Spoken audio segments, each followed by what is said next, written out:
Idle chatter amongst the civilians had it that the fuel of every starship had been harvested from the blood and bones of a great serpent of the plains of Nyx, thought to be extinct 1,000 years beneath the ashen seas of that faraway world. That was just a rumor. Arthur didn't believe in fairy tales any more than he did in the future of the black ships of the house.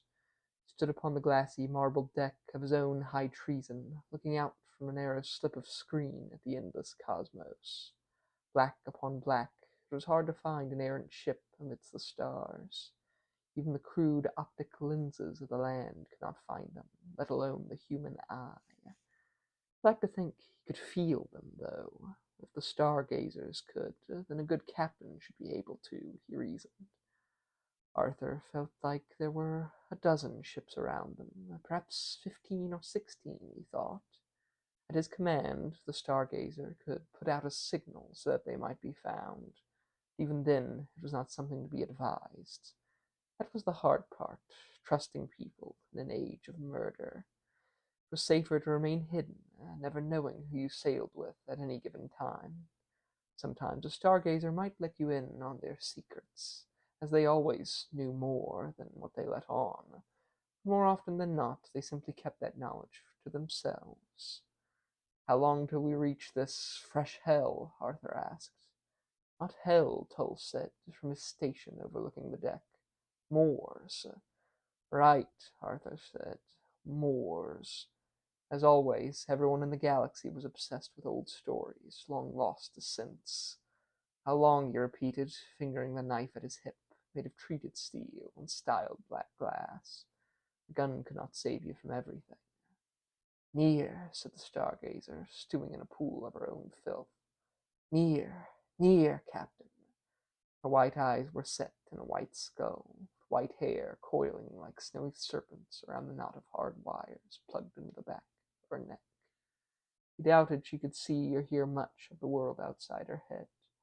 Sometimes he needed to repeat himself 100 times in order to be heard. Today she looked him right in the eye. Near, Captain. Can't you feel it? I feel it, Sarah, he muttered. The house had never told him her real name, said it made it easier on the captains not to know. She didn't really remind him of Sarah. Not tall, not strong, not the slightest bit kind. She's not anything, he thought. The crew had decided they wanted to call her something. Tull suggested Sarah. Everyone agreed. Why'd they have to agree, he thought. And why'd he have to open his mouth in the first place? Another rumor said the stargazers were ghosts of the departed, inhabiting brain-damaged corpses in order to be with the ones they've lost.